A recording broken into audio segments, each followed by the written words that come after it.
Has the iPad been thoroughly de-high-horsed, or is this just another wannabe tablet with more dreams than reality? Stick around to find out. This is the Samsung Galaxy Tab S2 9.7. What a name.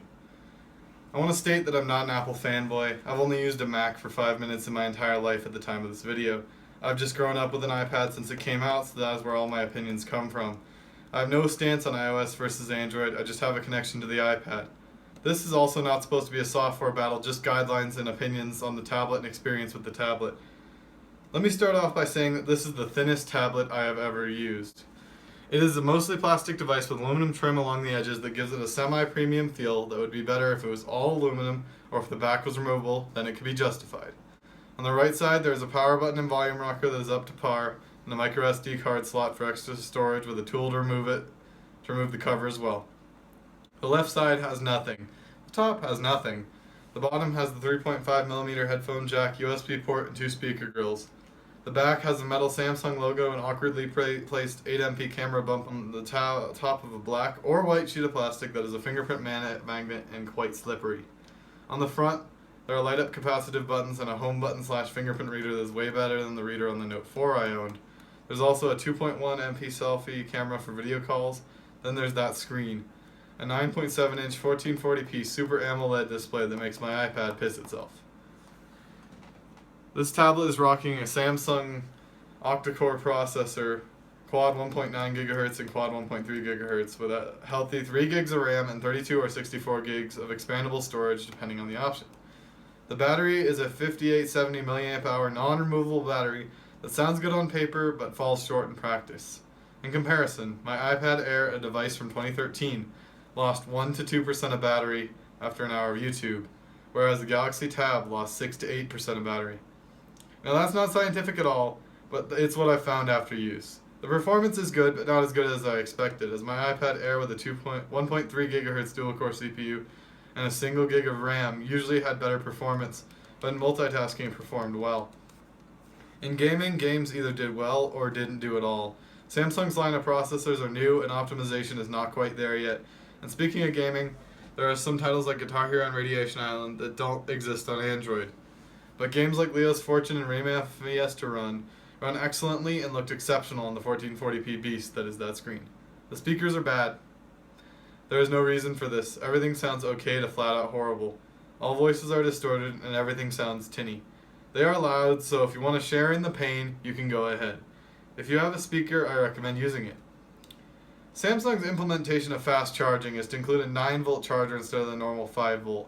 This is a less elegant solution, as if you don't have other tablet chargers that are at least 9 volts, it could take a while or sometimes doesn't even charge at all, making it very difficult for car chargers and many other things that just don't support that high level of voltage.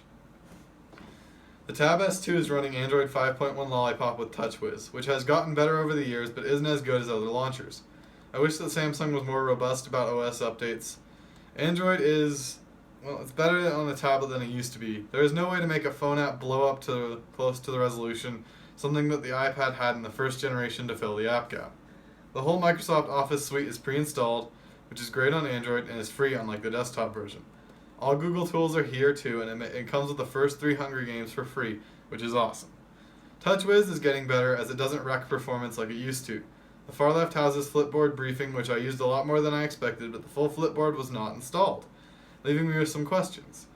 The actual home screen is normal. That's not bad, but it's just somewhat boring. Luckily, it is changeable, unlike the iPad. Some things like custom assortment of quick toggles and the gear to change all volumes when changing any volume should be implemented in every Android launcher. The multitasking is okay, considering that Samsung makes this happen, not Google.